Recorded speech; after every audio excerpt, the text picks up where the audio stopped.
اللہ تعالیٰ جل شانہ نے ارشاد فرمایا، اے ایمان والو، تمہارے اوپر روزے فرض کر دیے گئے جس طرح تم سے پہلوں پہ فرض کیے گئے تھے تاکہ تمہیں تقوی ملے۔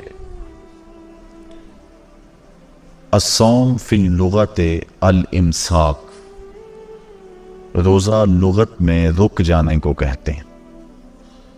جب ہوا کے تیز جھگڑ چلتے چلتے رک جاتے تو اہل عرب کہتے سامت الریح کہ ہوا رک گئی۔ تیز دوڑتا ہوا گھوڑا جب اچانک ٹھہرتا تو وہ کہتے سام الخیر، منہ زور گھوڑا رک گیا۔ تو روزے کو بھی روزہ اس لیے کہا جاتا ہے کہ نفس کا سرکش اور منہ زور گھوڑا رمضان میں رک جاتا ہے، اور جو اللہ کے حکموں کو ڈٹائی سے توڑتے ہیں رمضان میں ان کے سر بھی سجدوں میں دیکھیں۔ تو اس لیے صوم کو صوم کہا جاتا ہے کہ اس میں انسان گناہوں سے رک جاتا ہے۔ شریعت اسلامیہ میں طلوع فجر ثانی سے غروب آفتاب تک اکل و شرب اور جماع سے قصداً رکے رہنے کو روزہ کہا جاتا ہے۔ روزے کی تاریخ کے حوالے سے علامہ اسماعیل حقی علیہ رحمہ تفسیر روح البیان میں لکھتے ہیں کہ ملک تحمورث ثالث کے دور میں قحط پڑا۔ یہ حضرت آدم علیہ السلام کی اولاد سے تیسرا بادشاہ ہوا ہے۔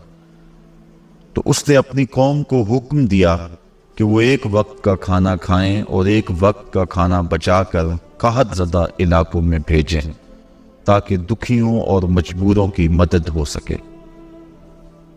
ملک تحمورث الثالث کے اس حکم کو قوم نے قبول کیا اور ایک وقت کا کھانا بچا کر کے قحط زدہ علاقوں میں بھیجا۔ اس قوم کی یہ ادا اللہ کو پسند آ گئی تو اللہ نے اس کو عبادت قرار دے دیا۔ پھر اس کے بعد ہر نبی پر روزہ فرض ہوا۔ کما کتب علی الذین من قبلکم، اس پہ شاہد عادل ہے۔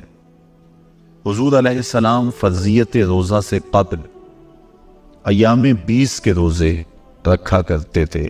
ہر ماہ کی 13، 14 اور 15 تاریخ کو قمری تقویم کے حساب سے جو روزے رکھے جاتے ہیں ان کو ایام 20 کے روزے کہا جاتا ہے۔ لیکن اس کے بعد پھر عاشورہ کا روزہ حضور نے معمول بنایا، اور اس کو کسی صورت بھی حضور اور صحابہ ترک نہیں کرتے تھے۔ فصام رسول اللہ وامر بصیام، حضور نے خود بھی روزہ رکھا اور صحابہ کو بھی حکم دیا کہ یہ روزہ رکھیں۔ لیکن جب سن 2 ہجری کو واقعہ بدر سے ایک مہینہ قبل 17 شعبان المعظم کو جب روزہ فرض کیا گیا تو پھر حکم دے دیا گیا۔ حضرت عائشہ صدیقہ رضی اللہ تعالی عنہا سے روایت ہے کہ فرمایا، اب جس کا جی چاہے عاشورے کا روزہ رکھے اور جس کا جی چاہے ترک کر دے، لیکن اس سے قبل وہ روزہ رکھنا امت پر ضروری تھا۔ اب ایام معدودہ یعنی گنتی کے دن، اور وہ 29 یا 30 دن ہیں، ان کے روزے امت پر فرض کر دیے گئے۔ سن 2 ہجری میں روزہ فرض ہوا۔ حضور نے 11 ہجری کو رمضان سے قبل ہی ربیع الاول شریف کے مہینے میں انتقال فرمایا۔ اس طرح حضور علیہ السلام کی زندگی میں کل 9 رمضان آئے، 2 ہجری کو شامل کر کے 9 رمضان زندگی میں کل آئے، جس میں 2 رمضان 30 کے تھے اور باقی 7 رمضان 29 کے تھے۔ اور یہ بات ذہن میں رہے کہ روزے 29 ہوں یا 30 ہوں، اللہ ثواب 30 کا ہی عطا فرمائے۔ جس طرح کوئی شخص بھول کر کھا لے تو حدیث میں آتا اس کو اللہ نے کھلایا، اس کو اللہ نے پلایا، تو وہ اس نے کھا بھی لیا، اس نے پی بھی لیا، لیکن اس کا روزہ بھی باقی رہا۔ اس طرح اگر چاند 29 پہ نظر آ جائے تو ثواب اللہ 30 کا ہی عطا فرماتا ہے. یہ اس کی کرم نوازی ہے اپنے بندوں پہ. تو روزہ ڈھال ہے اور جہنم سے آزادی کا ایک اہم ذریعہ ہے. روزہ اللہ اور بندے کے مابین ایک راز ہے. روزہ نور ہے، ضیاء اور روشنی ہے. اور آقا کریم صلی اللہ علیہ وآلہ وسلم نے روزے کی فضیلت بیان کرتے ہوئے ارشاد فرمایا کہ ہر شے کی کوئی زکوٰۃ ہوتی ہے، انسان کے جسم کی زکوٰۃ روزہ ہے. اگر روزہ رکھے گا تو جسم زکوٰۃ ادا کرے گا. جس طرح زکوٰۃ سے مال پاک ہوتا ہے، روزے سے جسم پاک ہو جاتا ہے. اور روزہ ویسے بھی انسان کے لیے شفا کا پیام ہے. فرمایا کہ سحری کھایا کرو، چونکہ سحری کے کھانے کے اندر بھی اللہ نے برکت رکھی. تو یہ ماہ صیام اپنے دامن میں برکتیں لے کر، رحمتیں لے کر نازل ہوتا ہے. اس کا پہلا حصہ رحمت، درمیانی حصہ مغفرت اور آخری حصہ جہنم سے آزادی کا مژدہ جاں فضا ہے. حدیث میں آتا ہے کہ اللہ نے میری امت کو رمضان المبارک کے روزے کے حوالے سے 5 چیزیں ایسی عطا کی ہیں جو اس سے قبل کسی امت کو نصیب نہیں ہوئی. ایک تو یہ کہ رمضان المبارک کے اندر روزہ رکھنے والے کے میتے سے جو بو نکلتی ہے، اللہ کو وہ مشک سے زیادہ محبوب ہے. دوسری بات کہ جب ماہ صیام آتا ہے تو شیاطین کو جکڑ دیا جاتا. تیسری بات کہ روزے دار جب تک روزے میں رہتا ہے، فرشتے اس کے لیے مغفرت کی دعائیں کرتے رہتے. اور چوتھی بات، جب ماہ صیام کی آخری رات آتی ہے تو اس کے سارے گناہوں کو بخش دیا جاتا ہے اور اس کو جہنم سے آزادی کا پروانہ مل جاتا ہے. بلکہ ایک صحابی نے حضور سے عرض کی کہ آقا کریم، جو یہ جہنم سے آزادی کا پروانہ مومن کو ملتا ہے تو کیا یہ لیلۃ القدر کی رات ہے؟ تو آقا کریم نے فرمایا نہیں. جب مزدور اپنی مزدوری مکمل کرتا ہے، جب اس کی دہاڑی پوری ہو جاتی ہے تو پھر اس کو اس کا مالک کچھ دیتا ہے. تو یہ جو اس کو بخشش اور مغفرت کا مژدہ جاں فضا دیا جاتا ہے، یہ اس کی مزدوری ہے. اور فرمایا کہ جو لیلۃ القدر کی برکتیں اس کو حاصل ہوتی ہیں، یہ اس کے علاوہ ہیں.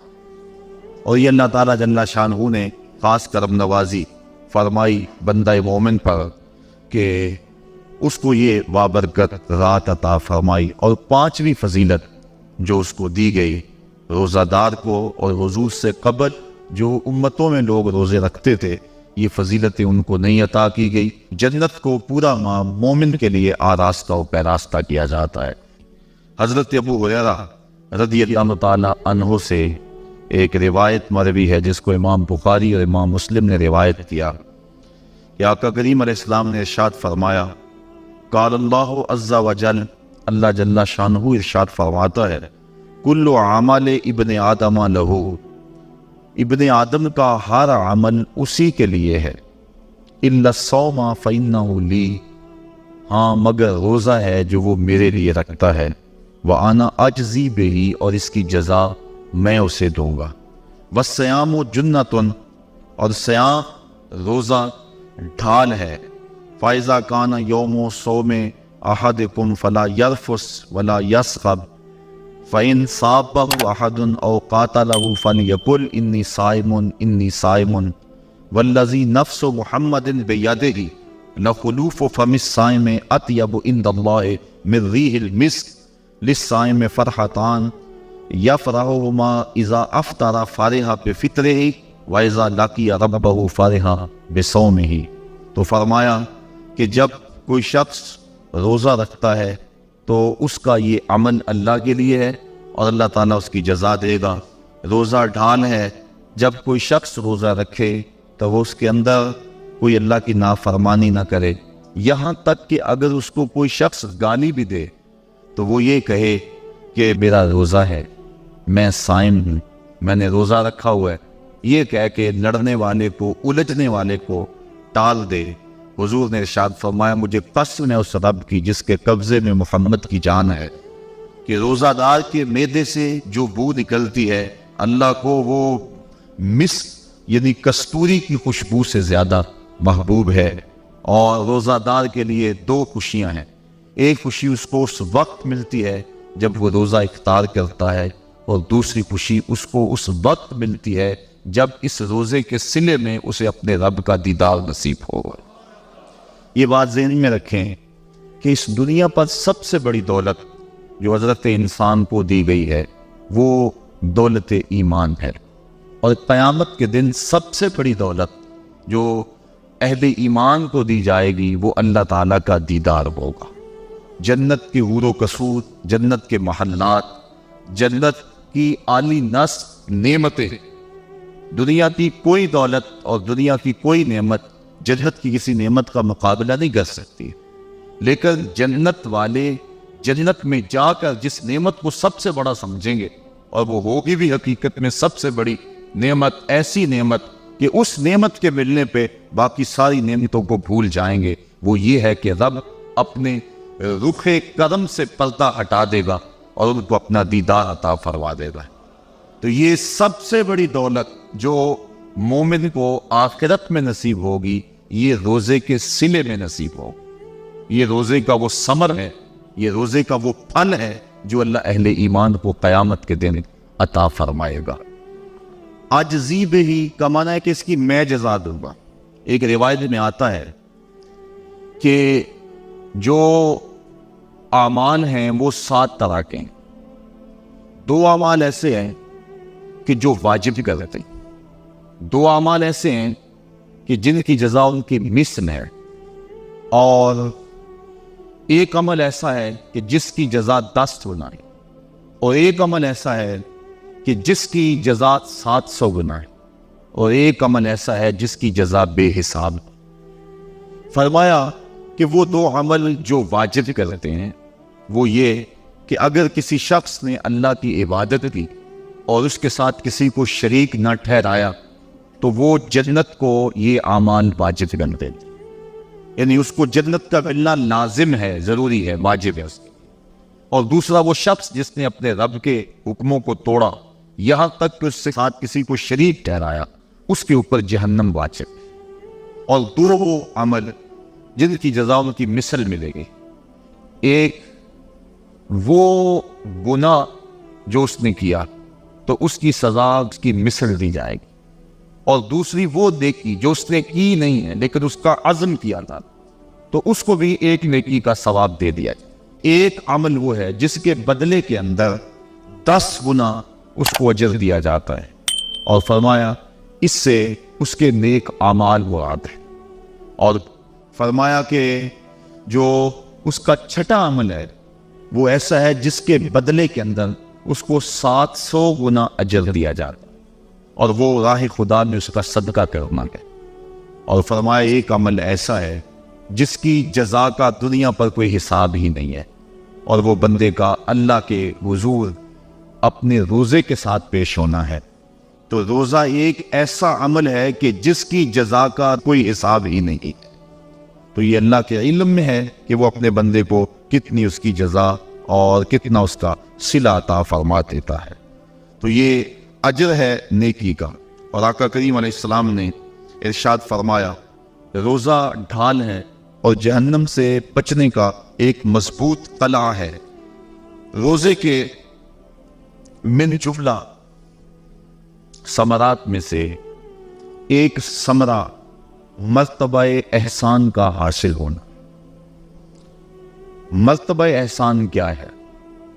اس پہ حدیث جبریل میں آپ کے سامنے رکھنا چاہوں گا، جس کو امام بخاری نے اور دیگر ائمہ احادیث نے ذکر کیا ہے۔ مسجد نبوی کا ماحول تھا، مدینہ شریف کی فضائیں تھی، صحابہ حضور کی صحبت میں جلوہ فراز تھے، نور بٹ رہا تھا، اجالے اتر رہے تھے، صحابہ کے من روشنی سے مالا مال تھے۔ کہ حضرت عمر فاروق رضی اللہ تعالی عنہ فرماتے ہیں کہ ایک شخص آیا جس کی گھنی سیاہ داڑھی تھی اور اس کا سفید لباس تھا. ہم میں سے اسے کوئی جانتا بھی نہیں تھا، لیکن اپنے وجود کی تر و تازگی کی وجہ سے وہ مسافر بھی دکھائی نہیں دیتا. چونکہ مسافر ہوتا تو آثار سفر اس کے بدن سے ظاہر ہوتے، لگتا تھا جس طرح یہی کسی گلی سے نکل کے آیا ہے. لیکن چونکہ وہ وہاں کا رہنے والا نہیں تھا، ہم میں سے اسے کوئی پہچانتا بھی نہیں تھا. اب وہ حضور کی خدمت میں آیا، فَأَسْنَدَ رُكْبَتَيْهِ إِلَىٰ رُكْبَتَيْهِ، اور اپنے گھٹنوں کو جوڑ کر حضور کے گھٹنوں کے ساتھ ملا کر بیٹھ گیا. اور حضور علیہ السلام سے عرض کرتا ہے کہ حضور مجھے خبر دیجئے کہ ایمان کیا ہے. حضور نے ارشاد فرمایا ایمان یہ ہے کہ تو اللہ پر ایمان لائے، اس کے رسول پر ایمان لائے، پچھلی کتابوں پہ ایمان لائے، اچھی بری تقدیر پہ ایمان لائے، فرشتوں پہ ایمان لائے. بتایا حضور نے تو اس نے کہا صدقتا، آپ نے سچ کہا. کہتے ہمیں بڑا تعجب ہوا کہ خود ہی سوال کرتا ہے اور خود ہی تائید کر دیتا ہے. پھر کہنے لگا اسلام کیا ہے؟ تو حضور علیہ السلام نے فرمایا اسلام یہ ہے کہ تو نماز پڑھے، روزہ رکھے، حج کرے، زکوٰۃ ادا کرے. اراکین اسلام اس کو بیان کیے. کہنے لگا آپ نے سچ. کہتے ہمیں پھر تعجب ہوا کہ خود ہی ایک بات کہہ رہا ہے اور خود ہی پھر اس کی تصدیق کر رہا ہے. کہتے پھر وہ پوچھتے ہیں من احسان، حضور احسان کیا ہے؟ تو حضور علیہ السلام نے جواباً فرمایا ان تعبد ربک کأنک تراہ. احسان یہ ہے کہ تو اللہ کی عبادت اس طرح کرے کہ گویا تو اسے دیکھ رہا ہے. اور اگر یہ کیفیت تجھے نصیب نہیں ہوتی تو کم از کم یہ کیفیت نصیب ہو جائے کہ وہ تجھے دیکھ رہا ہے. تو وہ کہنے لگا ہاں آپ نے سچ کہا. پھر اس کے بعد اس نے قیامت کی کچھ نشانیوں کے بارے میں سوال کیا تو حضور علیہ السلام نے جواب مرحمت فرمائی. جب وہ شخص اٹھ کے چلا گیا تو حضور نے فرمایا عمر جانتے تھے یہ شخص کون ہے؟ کہا اللہ و رسولہ عالم، اللہ اور اس کا رسول خوب جانتا ہے. فرمایا ھذا جبریل، یہ جبریل امین تھا اور تمہیں تمہارا سکھانے کے لیے آیا. جبریل نے جب امت کو دین سکھایا تو سب سے پہلے یہ بات سکھائی کہ حضور کی چوکھٹ میں بیٹھنے کا ادب کیا ہے.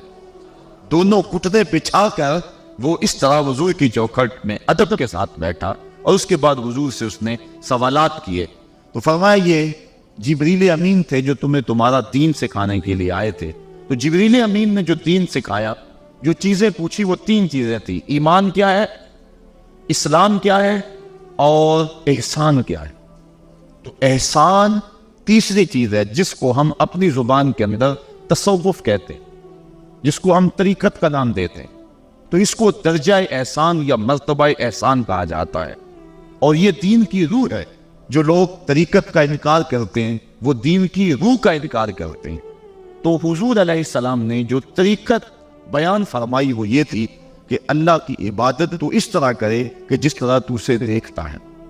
اگر یہ کیفیت مل جائے تو سبحان اللہ، لیکن اگر یہ کیفیت نہیں ملی تو کم از کم یہ کیفیت تو ملے کہ وہ مجھے دیکھ رہا ہے.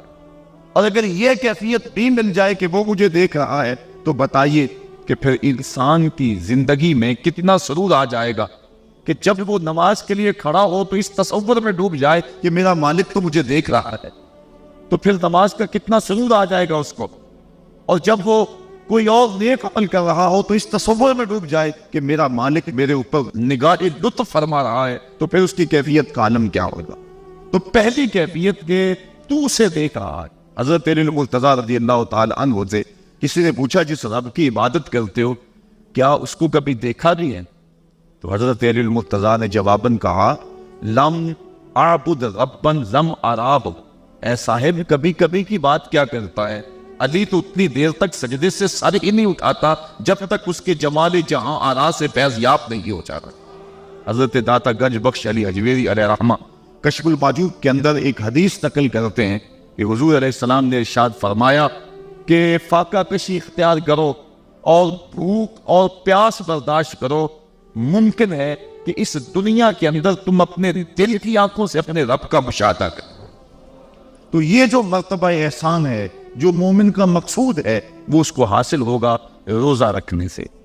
اور اگر چلو کسی روزہ دار کو یہ کیفیت نہ ملے کہ وہ اپنے رب کے جمال جہاں آرا کو دیکھ لے، اس کے جلووں کو دیکھ لے، اس کے دیدار کی دولت سے مالا مال ہو جائے، اس کا دل اس کی محبت میں ایسا ڈوبے کہ وہ جدھر دیکھے اسی کے جلووں کو ہی دیکھتا چلا جائے، اگر روزہ دار کو ایسی دولت نہ بھی نصیب ہو تو کم از کم روزہ دار کو یہ دولت تو ضرور ملے گی کہ وہ اس احساس میں ڈوب جائے گا کہ میرا رب مجھے دیکھ رہا ہے۔ گناہ گار سے گناہ گار شخص بھی کڑکتی ہوئی دوپہر میں ٹھنڈا پانی دستیاب ہونے کے باوجود ایک گھونٹ بھی الگ سے نیچے نہیں اتارتا، کیوں؟ اس لیے کہ میرا مالک تو مجھے دیکھ رہا۔ تو یہ احساس اس کو آیا کہ نہ آیا؟ کاش کہ رمضان میں یہ نور جو ہم کو نصیب ہوتا ہے، یہ رمضان کا فال لے رہا ہوتا ہے، اللہ اس وقت نہیں دیکھتا کہ اللہ تعالیٰ صرف رمضان میں دیکھتا ہے، غیر رمضان میں نہیں دیکھتا۔ تو یہ احساس کاش کہ اس کے ساتھ لگ جائے کہ میرا مالک مجھے دیکھ رہا ہے، تو پھر گناہ کرنا مشکل ہی نہیں، ناممکن ہو جاتا ہے۔ ساتویں کوٹھڑی میں جب سارے دروازے بند کر کے بت کے اوپر موٹا کپڑا ڈال کے زلیخا بولی، اے طلعت، یوسف اب آ جاؤ نا، اب تو کوئی نہیں دیکھ رہا ہے، تو یہی احساس تھا جس نے روشنی دی۔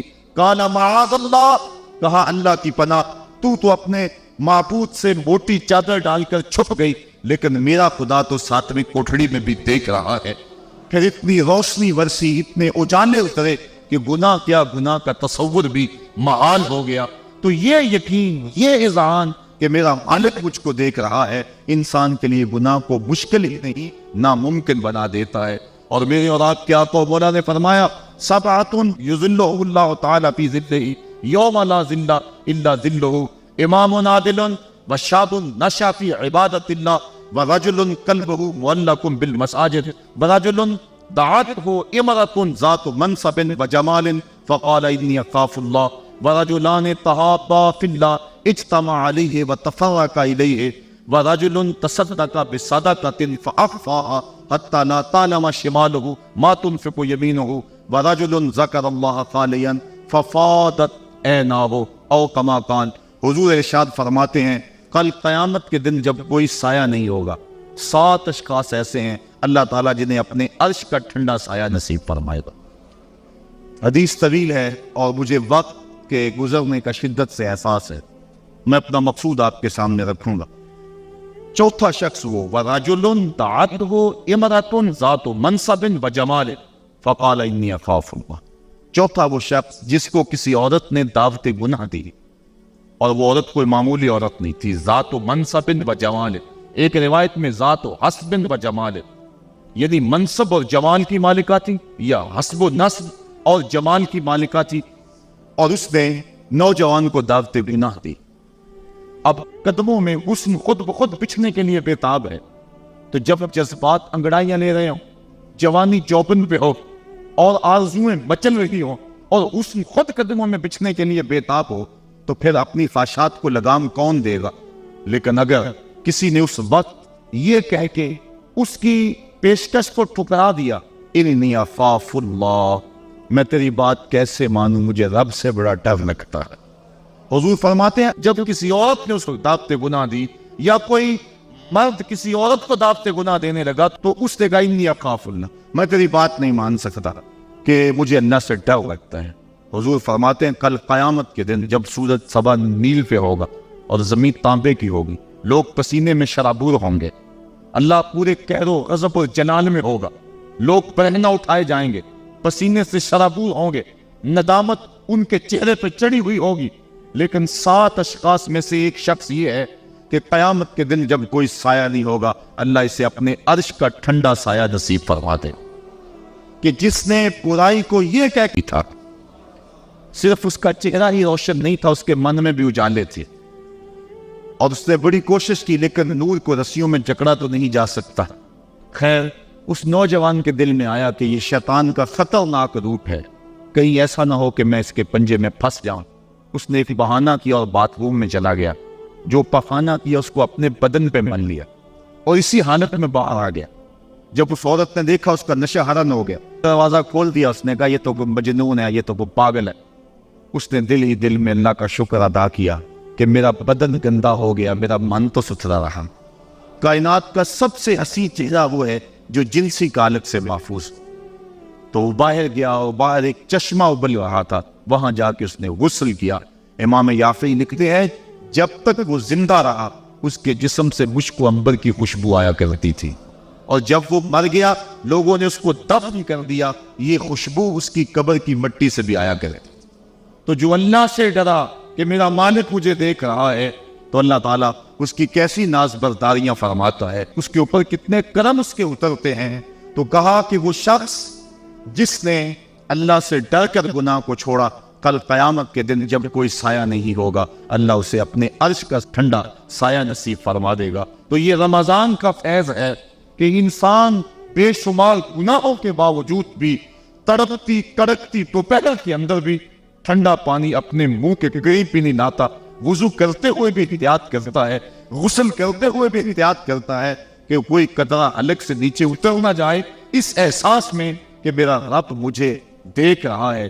یار روزے کا اور کیا ثمرہ چاہیے کہ وہ جو دولت صوفیاء نے زندگیاں کھپا دی، جس دولت کو حاصل کرنے کے لیے، مرتبہ احسان کو پانے کے لیے روزے دار نے سحری کھائی، ابھی جو ہے وہ سحری کا وقت ختم ہوا تھا کہ یہ احساس اس کے ساتھ لگ گیا، اور وہ تنہائی کے اندر بھی اللہ سے ڈرتا ہے اور کھانے پینے سے باز رہتا ہے، اس تصور کے ساتھ کہ میرا مالک مجھے دیکھ رہا ہے۔ روزے کا ایک ثمر اور ایک پھل یہ ہے کہ بندے کو تقوی کا نور نصیب ہوتا ہے، اور اللہ تعالیٰ نے یہاں قرآن مجید کے اندر جہاں روزے کی فرضیت کا ارشاد فرمایا، وہاں ساتھ یہ بات فرمائی کہ اس لیے تمہارے اوپر روزہ فرض کیا گیا ہے تاکہ تم متقی بن جاؤ۔ یہ مقصد روزہ ہے، اللہ یہ چاہتا ہے، ورنہ اس کو کیا ضرورت ہے کہ بندے کو بھوکا اور پیاسا رکھے؟ وہ تو چاہتے ہیں کہ یہ برائیوں سے باز آ جائے۔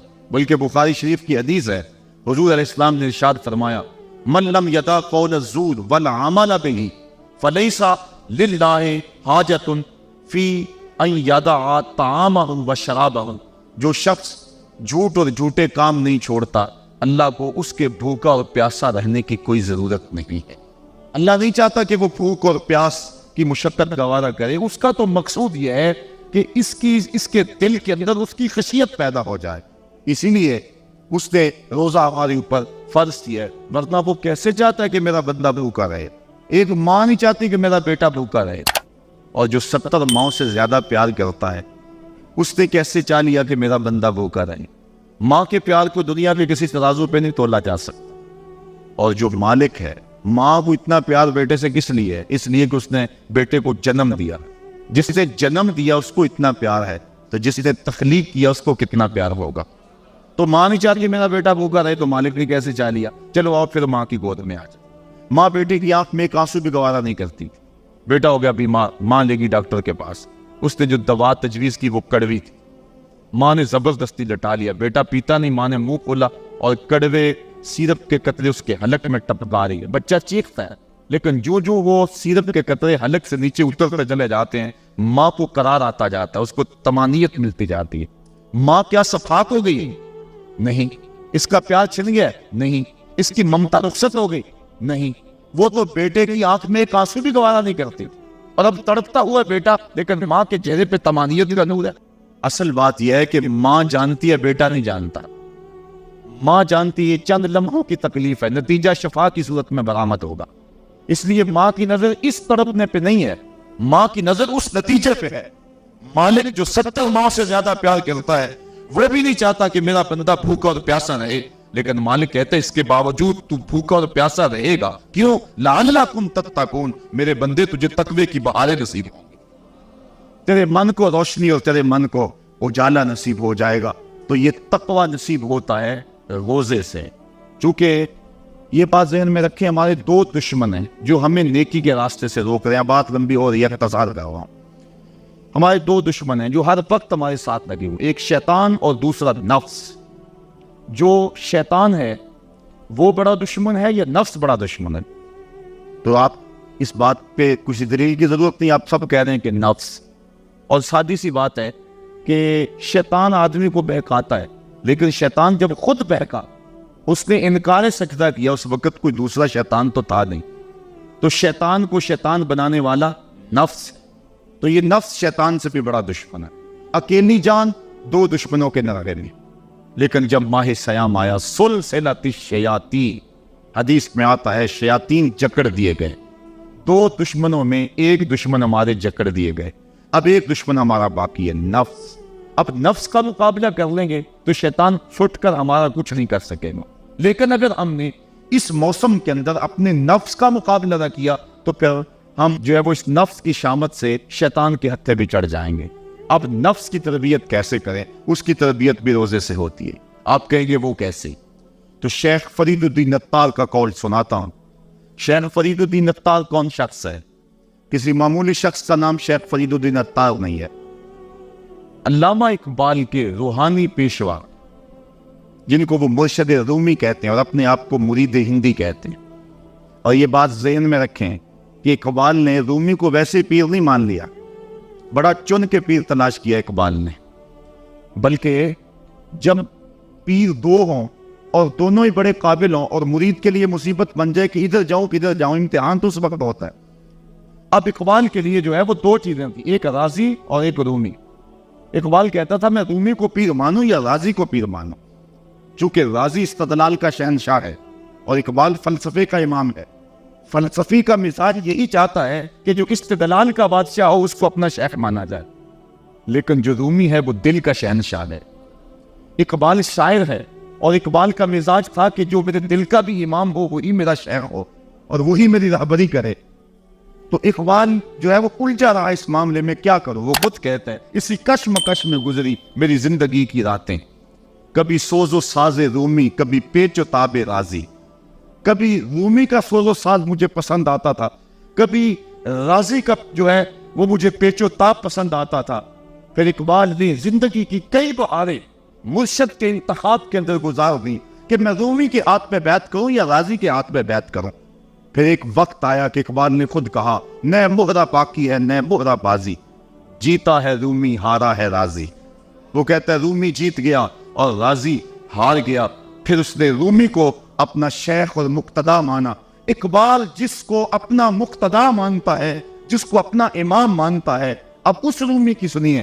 وہ کہتے ہیں ہفت شہر عشق را اتار گشت ما حدو زندر خمیں یکو جام.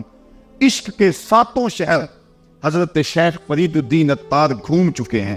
ہم پہلے شہر کی پہلی گلی کے کونے پہ کھڑے ہیں. یہ رومی کہہ رہے ہیں جس کو اقبال نے بڑی چھان پھٹک کے بعد اپنا پیر مانا ہے، وہ فرید الدین عطار جو معرفت کا امام ہے اور اللہ کے رازوں کا امین ہے. حضرت شیخ فرید الدین عطار فرماتے ہیں نفس نتوا کشت اللہ باسے چیز بات گوئم یاد گیرش اے عزیز. کہا نفس نہیں مرتا لیکن تین اصلیں ہیں اگر تیرے پاس ہوں تو تو نفس پر قابو پالے گا. وہ تین اصلیں کون سے ہیں؟ کہا خنجر خاموشیو شمشیر جو نیزائے تنہائیو ترک رجوع. ایک خاموشی کا خنجر، ایک بھوک کی تلوار اور ایک تنہائی کا نیزہ. اگر یہ تین اسلحے تیرے پاس ہیں تو نفس پہ ٹوٹ پڑی نسلوں کو لے کر تو تیرا نفس تیرے قابو میں آئے گا. اس کے علاوہ کوئی اور ذریعہ نہیں ہے اس نفس کو قابو کرنے کا. حضرت باہو جیسے بھی بول پڑے باج فقیراں کسے نہیں ماریا، باہو ظالم چور اندر داؤ. یہ جو اندر کا چور ہے اس کو پکڑ لینا اور اس کو قابو میں کر لینا اور اپنے دل کی حفاظت کر لینا، یہی بڑی دولت ہے. فرماتے ہیں کہ تین اصلیں ہیں، ایک خاموشی کا خنجر اور ایک بھوک کی تلوار اور تیسرا تنہائی کا نیزہ. کہ ان تین اصلوں سے اگر تم قابو پانا چاہو تو پا سکتے ہو. اس کے علاوہ کوئی اور اصلہ نہیں ہے جو تمہارے نفس کو تمہارے قابو میں لے آئے. تو پھر بھوک کی تلوار ایسا اصلہ ہے جو نفس کا سر کاٹ دیتی ہے. اور میرے اور آپ کے آقا و مولا قلب و دل و نگاہ کے مرشد اولی حضور نبی رحمت صلی اللہ علیہ وسلم نے فرمایا یا معاشر الشباب من یستطع منکم الباء فلیتزوج فإنہ اغض للبصر واحسن للفرج ومن لم یستطع فعلیہ بالصوم فإنہ لہ وجاء. اے جوانوں کے گروہ، تم میں سے اگر کوئی شخص نکاح کی طاقت رکھتا ہے تو وہ نکاح کر لے. یہ نظر اور شرمگاہ کا محافظ ہے. اور اگر تم میں سے کوئی نکاح کرنے کی فی الحال طاقت نہیں رکھتا تو وہ روزے رکھے. روزے شہوات کو توڑتے ہیں. تو نفس کی تہذیب بھوک سے ہوتی ہے اور بھوک ایک ایسا اصلہ ہے کہ جس سے ہم اپنے نفس کو قابو میں لا سکتے ہیں. حضرت نظام الدین اولیاء علیہ رحمہ جو تصوف کے سرخین اور امام ہیں، آپ فرماتے ہیں کہ آدھی فقیری روزہ ہے اور آدھی فقیری باقی سب کچھ ہے. تو روزہ اگر نصیب ہو گیا تو پھر مالک کا قرب مل گیا، اور یہ تقوی کا نور ہمیں روزے سے حاصل ہوگا.